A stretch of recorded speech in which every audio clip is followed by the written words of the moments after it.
I'm currently working on a Mercedes C-Class. This is the W204 1.8 engine, and in this video I'm going to be showing you how to replace the idler pulley and the tensioner for the drive belt.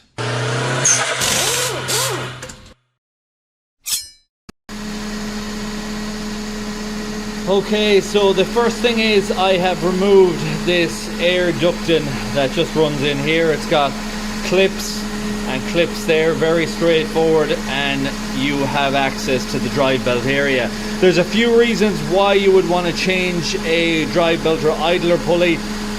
Play, like where it's moving, or noise is the most common. First thing, I'm going to knock this off and I'm going to get set up with my tools so I can start to remove this belt.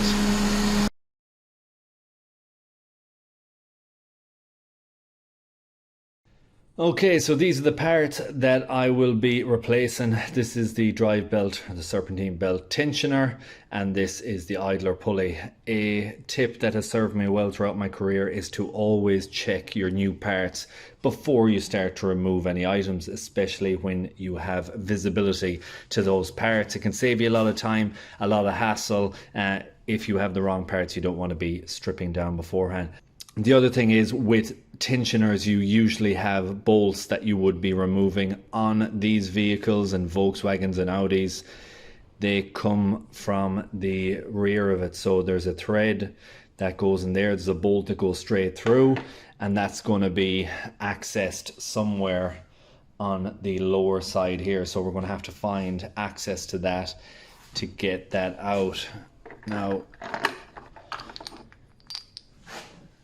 just a quick comparison, that looks like it's suitable for there. Got a washer on the front, we've got an e-torque. So what I know from just looking at this is I'm going to need a pin to lock it in position, and we're going to need a Torx head to rotate this in position. So there's going to be a bolt in the back, which is probably going to be an e-torque at the back. We're going to have torque head to rotate it in position to back off the tension, and then we can remove the drive belt.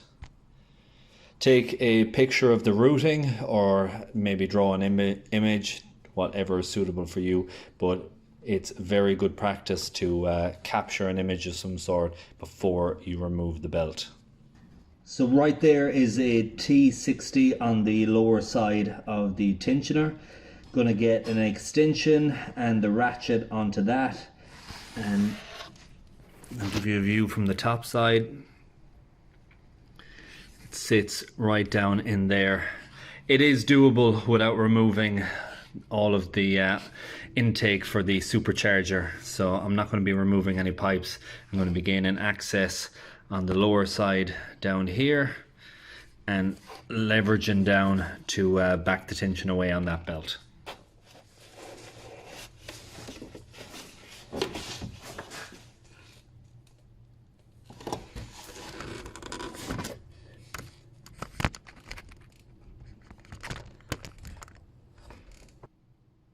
And as you can see, the drive belt is now removed and it's free to access this pulley here, which will be getting replaced. It's got a little bit of play and you can hear that.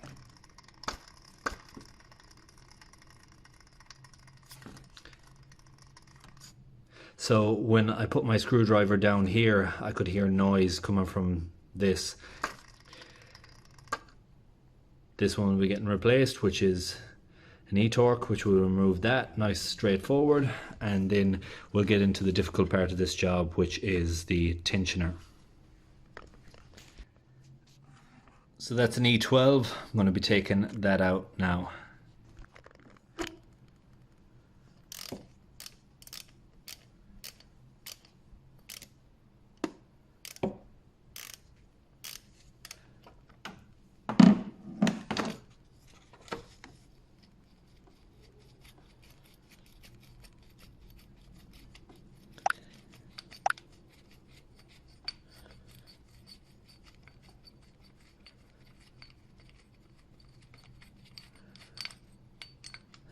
going to be a washer on the back, and you have a little O-ring that sits in on the bolt as well. So that is the idler pulley now removed.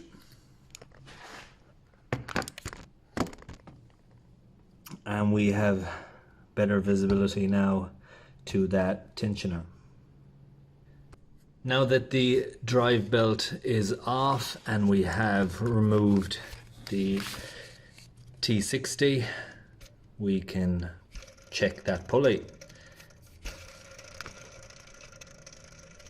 And as you can hear, it's very, very rough. And it's also got excessive movement on it as well.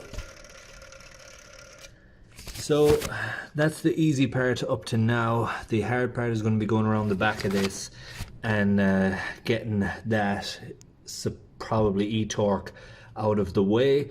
If you are reusing a tensioner and you're just looking to check some pulleys for noises, you would be better off putting the pin into the locator on the lower side, which I can show you in a moment. I think it's 4mm pin. It can be a drill bit, it can be anything, just to hold it in position when you have that backed and released off.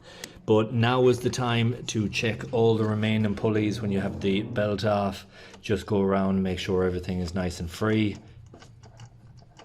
This one is the supercharger here. We have the tensioner there, water pump here, power steering here, alternator down there, air conditioning on the lower side down here, and then we have the crank pulley just straight down there. So go around, check all those pulleys, and if you're replacing the drive belt, you can route it out of the way and pull it up out of position. I will be reusing this drive belt. There's some dirt there which I will clean out of the pulleys, and I will be putting that back afterwards.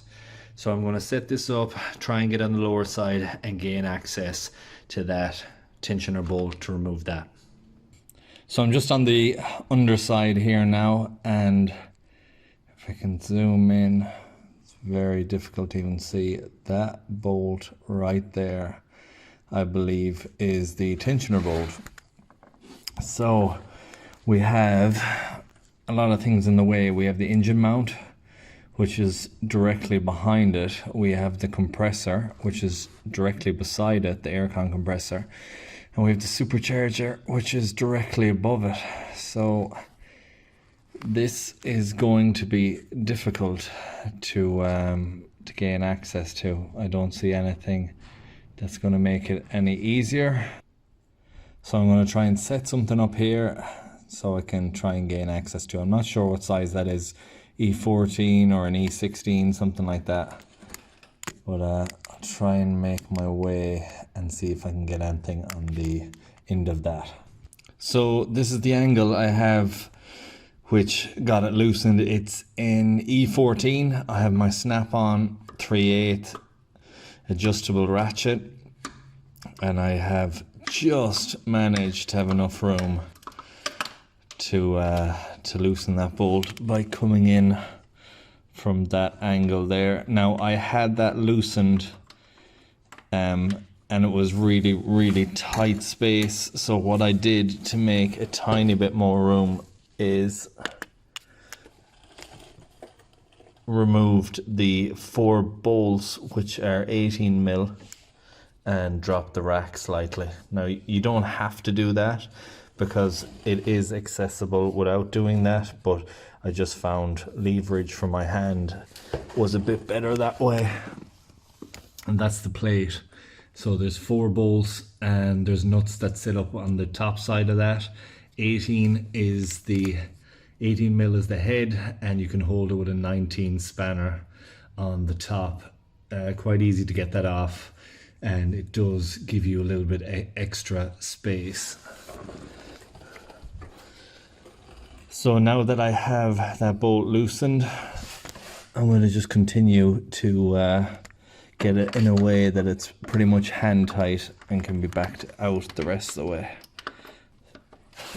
And if you look where my hand position is, you can see that there's more room when the rack is just dropped, and that plate, especially that plate, because that plate was right there, so I was having tight leverage, but that has freed it up considerably.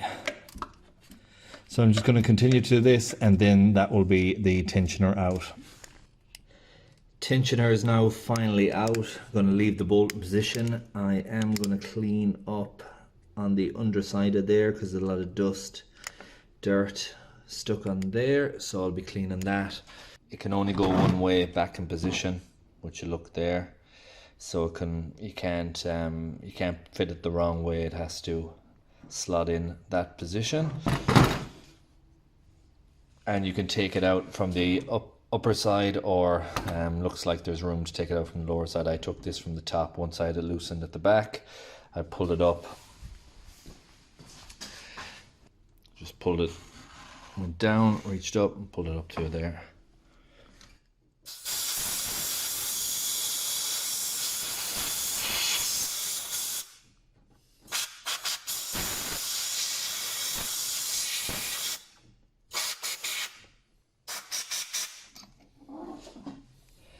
So quick comparison of the old part versus the new, just making sure that everything is lining up. You look for the notches here, there. That's the pin that you could use to lock it in position while it's when it's in the vehicle.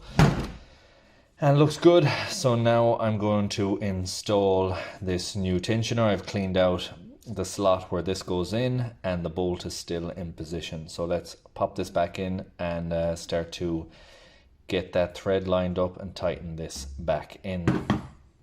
And that's how it sits loosely before I get the bolt in. So I'm going to slide on the underside again and start to tighten up that bolt.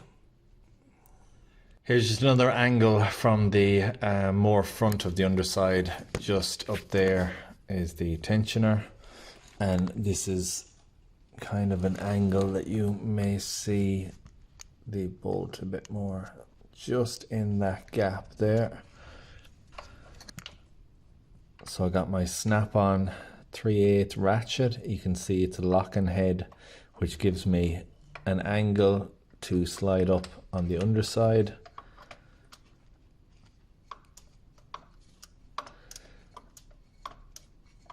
And there is just enough room, especially after moving that lower bracket, to tighten up. So I'm just going to get this back in now. It's going to take a little while to get this in with the limited room on the swing here of the ratchet. So once I have it in and tightened up, I'll be able to go back on the top side again.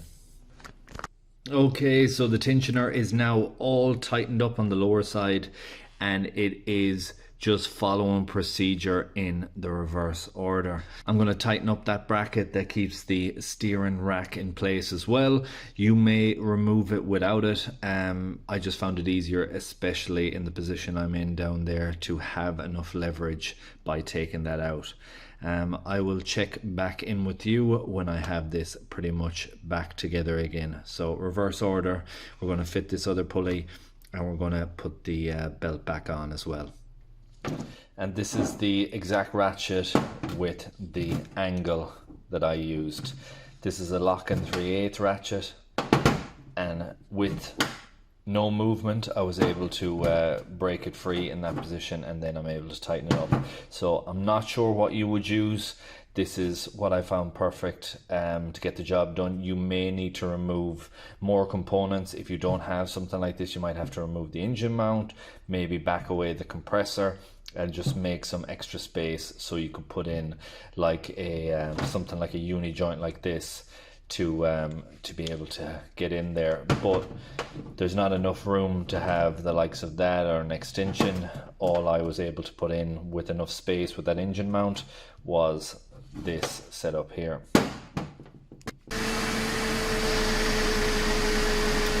And that is it. That is everything back together now. I have this ducting piece put back in again.